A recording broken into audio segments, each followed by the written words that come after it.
wassalatu wassalamu ala asrofil anbiya'i wal mursalin Sayyidina wa maulana Muhammadin wa ala alihi wa ashabihil mujahidina tahirin. Amma ba'du. Saudaraku, kesehatan adalah modal utama dalam hidup ini. Kita hanya bisa beraktivitas, melakukan berbagai kegiatan dalam hidup ini hanya oleh karena kita memiliki sesuatu yang bernama sehat. Kecenderungan kita adalah baru merasakan pentingnya suatu nikmat kalau dia sudah berkurang atau bahkan hilang sama sekali dari diri kita. Kita baru merasakan pentingnya gigi kalau sedang sakit gigi. Kita baru merasakan pentingnya telinga kalau sudah tidak mendengar lagi. Kita baru merasakan pentingnya mata kalau sudah tidak melihat lagi. Sepanjang dia ada dan normal, kadang-kadang kita kurang menjaga dan memeliharanya. Begitulah kesehatan ini menjadi modal utama kita melaksanakan puasa. Setelah itu kita berangkat ke masjid, melaksanakan sholat taraweh, kemudian tadarus Al-Quran, bahkan ibadah haji, jihad sekalipun hanya mungkin kita laksanakan kalau kita mempunyai sesuatu yang bernama sehat. Lawan dari sehat adalah sakit. Kita manusia terdiri dari dua elemen pokok, jasmani dan rohani. Kadang kita kehilangan keseimbangan, berpayah-payah kita mengurus jasmani. Satu hari 3 kali kita mandikan jasmani kita. Kita berikan pakaian yang bagus-bagus, parfum yang wangi-wangi, pakaian yang aksesoris yang mahal-mahal untuk keindahan jasmani. Pernahkah kita berpikir seperti itu? Untuk menambah keindahan rohani kita hiasi dengan sifat-sifat yang baik, dengan sabar, dengan ikhlas, dengan tawadu, dengan tasamu, lapang dada. Begitu juga kalau kita berbicara dengan penyakit. Kita sibuk kalau diserang penyakit jasmani, tetapi sesibuk itukah kalau rohani kita yang diserang penyakit? Al-Imamul Ghazali membagi penyakit itu ke dalam 2 golongan. Yang pertama adalah penyakit zahir dan yang kedua adalah penyakit batin. Penyakit zahir banyak sekali dokternya, apalagi di zaman spesialisasi sekarang ini. Penyakit jantung ada dokternya, penyakit lever ada dokternya, penyakit ginjal ada dokternya. Sedangkan penyakit batin, dokternya adalah hanya kemauan yang kuat dari orang yang dihinggapi penyakit itu untuk mengobati diri. Sulit cari dokter yang bisa ngobatin penyakit sombong, cari dokter yang bisa ngobatin penyakit kikir, cari dokter yang bisa ngobatin penyakit angkuh. Obatnya adalah hanya kemauan yang kuat dari orang yang dihinggapi penyakit itu untuk mengobati diri. Caranya dengan latihan. Dan yang kedua, kata Imam Ghazali, perbedaannya ini aneh. Penyakit zahir yang empunya penyakit lebih tahu dari orang lain, sedangkan penyakit batin sering orang lain lebih tahu dari yang punya. Ini aneh. Kita punya penyakit jantung, kita tahu wong itu penyakit kita, teman kita tidak tahu. Datang-datang main kagetin aja, gelepak.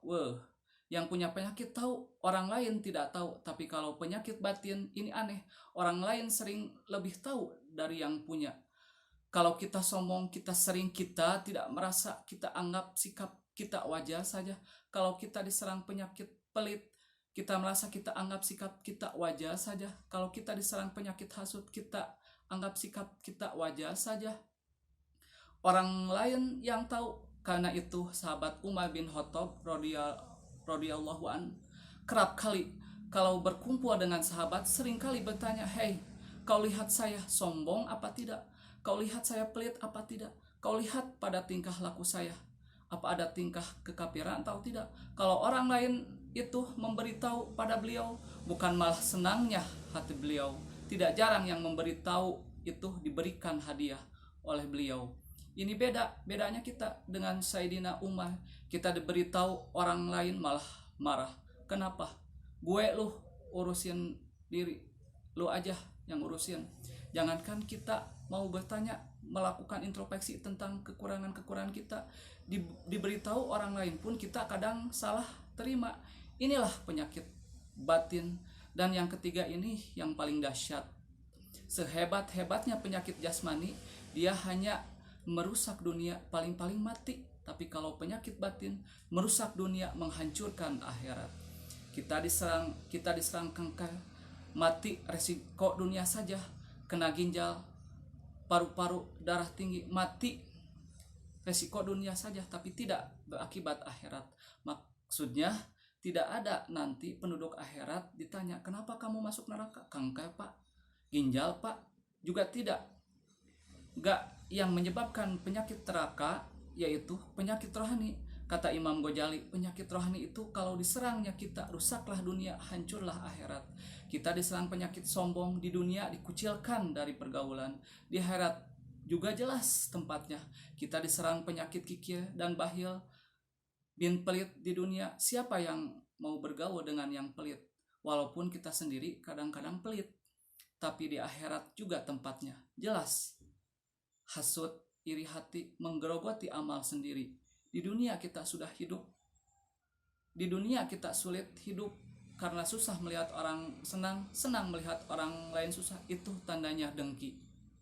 Kata Imam Ghazali, heran saya kalau diserang penyakit zohir cepat-cepat kita datang ke dokter. Tidak ada uang, berhutang, pinjam pun maulah. Diserang demam, flu, diserang segala macam penyakit zohir, panik, cepat lari ke dokter, ataupun paling tidak ke puskesmas yang terdekat. Puskesmas tidak berhasil, cari ke rumah sakit umum. Rumah sakit umum masih gagal, cari dokter spesialis. Tidak ada ongkos, jual apa yang bisa dijual. Karena kita tidak kepingin diserang penyakit jasmani. Tapi kalau diserang penyakit rohani, kita, kata Imam Ghazali, kita sering tenang-tenang saja. Padahal diserang penyakit rohani itu celaka dunia, hancur akhirat kita. Sehingga beliau menghimbau kalau kita begitu bersungguh-sungguh mengobati penyakit jasmani yang kalau diserangnya merusak kehidupan dunia, betapa kita tidak akan lebih bersungguh-sungguh mencari obat penangkal penyakit yang kalau diserangnya rusaklah dunia, hancurlah akhirat kelak. Dengan puasa Ramadan, pada satu sisi kesehatan jasmani terjaga karena memberikan kesempatan dan istirahat kepada organ-organ tubuh yang sudah bekerja seperti mesin 24 jam. Sementara jasmani diberikan kesempatan istirahat dengan makan dan minum yang teratur. Rohani dihiasi dengan puasa, timbul sabarnya. Dengan puasa timbul jujurnya, timbul ikhlasnya, timbul sikap rendah hatinya. Dihiasi dengan perhiasan-perhiasan yang menyehatkan rohani. Kita inilah mana ucapan Nabi, sumu tasihu, berpuasalah kamu, niscaya kau akan sehat.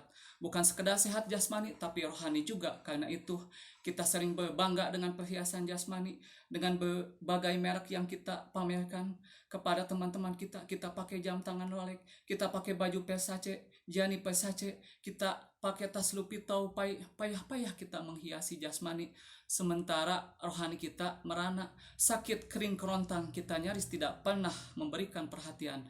Inilah Ramadan nuasa di mana kita menumbuhkan keseimbangan antara pertumbuhan jasmani kita dengan kesehatan rohani kita. Kalau sehatlah jasmani dan sehatlah rohani, maka terciptalah keseimbangan keindahan jasmani yang berpadu dengan keindahan rohani.